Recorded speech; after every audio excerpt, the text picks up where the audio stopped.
बिहार की राजनीति में इन दिनों एक सीट ने पूरे एनडीए की राजनीति को असहज कर दिया है। ये कोई विधानसभा की सीट नहीं है, न ही लोकसभा की। ये बिहार विधान परिषद की एक सीट है।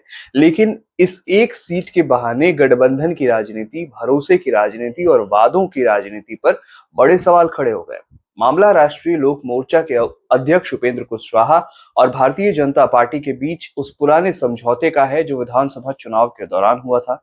अब उपेंद्र कुशवाहा उस समझौते की याद दिला रहे हैं और भाजपा की तरफ से कहा जा रहा है कि राजनीति में परिस्थितियां बदलती रहती हैं। देखिए, सवाल यह है कि क्या परिस्थितियां बदल गई हैं या फिर वादों का अर्थ बदल गया है। दरअसल विवाद की जड़ में एक वायरल पत्र है।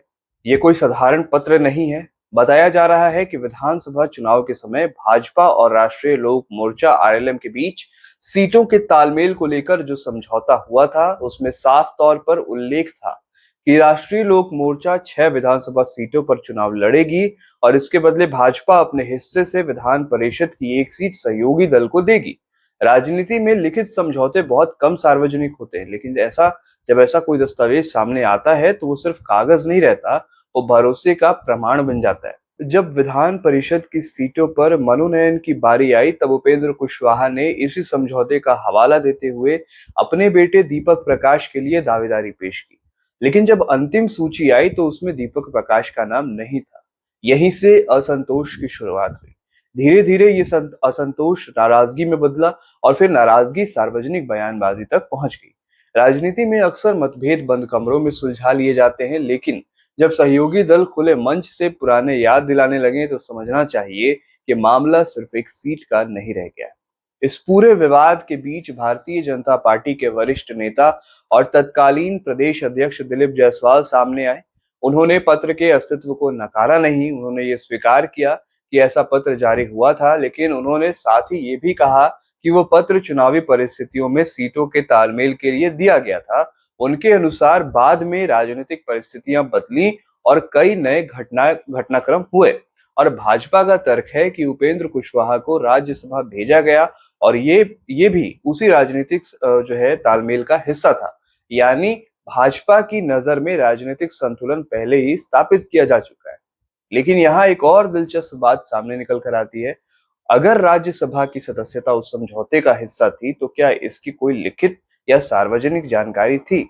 और अगर नहीं थी तो क्या एक पुराने लिखित वादे की जगह बाद में हुए राजनीतिक फैसले अपने आप ले लेते हैं? देखिए, राजनीति में कई बार फैसले कागज पर नहीं, बातचीत के जरिए होते हैं, लेकिन जब विवाद सामने आता है तो कागज बहुत मजबूत हथियार बन जाता है। उपेंद्र कुशवाहा की स्थिति भी समझने लायक है। बिहार की राजनीति में उपेंद्र कुशवाहा और आरएलएम का बहुत लंबा सफर रहा है। उपेंद्र कुशवाहा खुद कई गठबंधनों का हिस्सा रहे हैं, कई बार राजनीतिक समीकरण बदले हैं उन्होंने, और ऐसे में अपने बेटे दीपक प्रकाश को राजनीति में स्थापित करने की कोशिश को सिर्फ परिवारवाद के चश्मे से देखना पर्याप्त नहीं होगा। हर राजनीतिक दल अपनी अगली पीढ़ी के नेतृत्व को तैयार करने की कोशिश करता है। उपेंद्र कुशवाहा ने तो जदयू के लिए भी कई बार चुनाव के दौरान मंच पर से कहा था कि जदयू अपने उत्तराधिकारी को जल्दी सामने लाए। लेकिन समस्या तब पैदा होती है जब सहयोगी दलों की महत्वाकांक्षाएं गठबंधन की सीमाओं से टकराने लगती है। दूसरी तरफ भारतीय जनता पार्टी की अपनी मजबूरियां हैं। बिहार में उसे सिर्फ एक सहयोगी दल को नहीं, पूरे एनडीए के समीकरण को साधना होता है और हर सीट पर कई दावेदार होते हैं। हर सहयोगी दल अपनी राजनीतिक हिस्सेदारी चाहता है और ऐसे में भारतीय जनता पार्टी के लिए हर मांग को पूरा करना संभव नहीं होता। लेकिन राजनीति में मांग पूरी न होने से ज्यादा नुकसान उस समय होता है जब लोगों को लगता है कि उनके साथ किया गया वादा पूरा नहीं हुआ। यही कारण है कि विवाद सिर्फ दीपक प्रकाश की दावेदारी तक सीमित नहीं है, ये गठबंधन की विश्वसनीयता का भी सवाल बन गया है।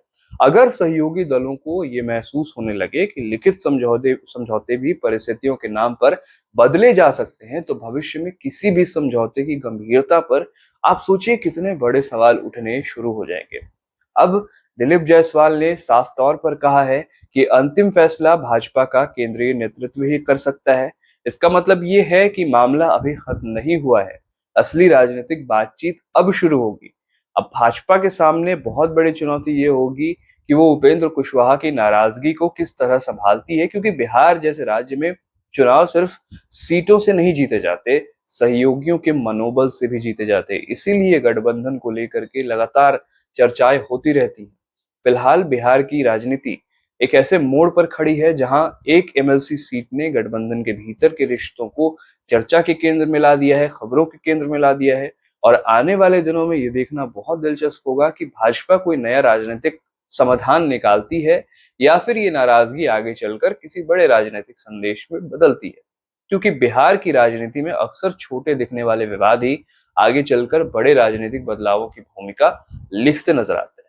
अब इस खबर को लेकर आपकी क्या राय है, हमें कमेंट बॉक्स में जरूर बताइएगा। तो 4 लाइव देख रहे थे आप, मैं हूं विकास सिंह। धन्यवाद।